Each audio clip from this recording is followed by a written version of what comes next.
Hamp Thomas here, and what is a Zillow killer? We're going to talk about that today. There is a weapon to kill Zillow and all other online valuations if only realtors would use it. So what makes a Zillow killer? One piece of information that could change everything about online valuations.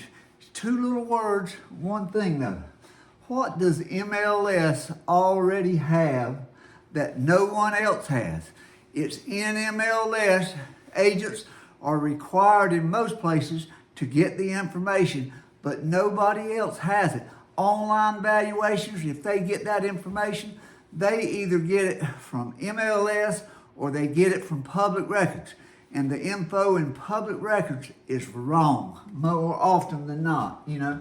Two words with a great deal of power. What are those two words?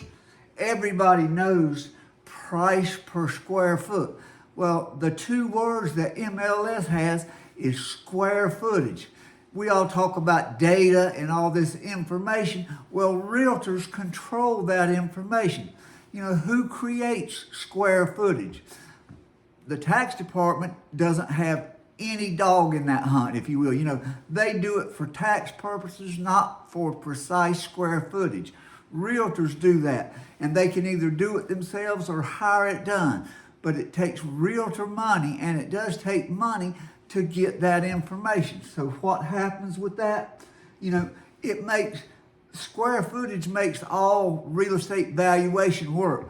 Other than location, square footage is the most important number in every valuation, whether it's agents, appraisers, or all online valuations. A lot of people tell you it's not so, but if you actually get to see any of these logarithms or whatever formulas, it's got price per square foot in it. Now, realtors already control that information, and they've got to stop giving it away, guys.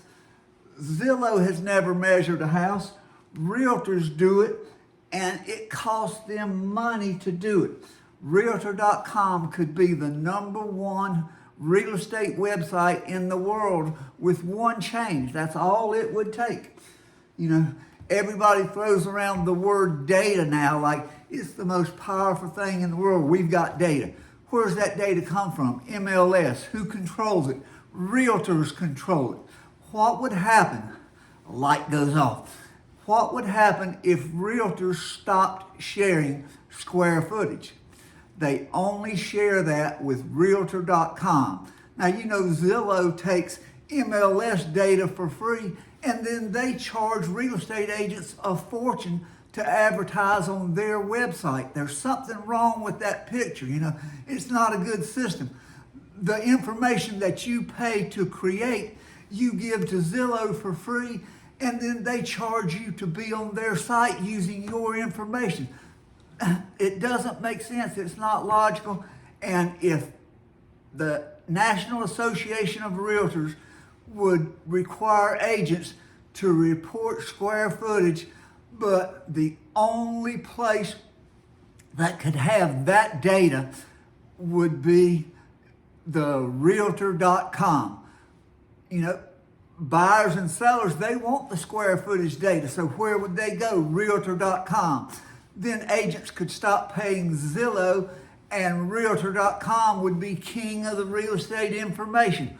One change, and Realtor.com is back in control. If you control the information, you control the internet. Zillow and Redfin and all the others, they get their information either from tax records, which are wrong, or MLS. This thing, it's gone awry somewhere really bad or astray. But remember, nobody can give you a valuation like an agent or an appraiser. And we use square footage. Realtors control it. If you want to be in charge of the internet valuations and everything else, control your square footage data, and the game will change overnight. Thanks for watching.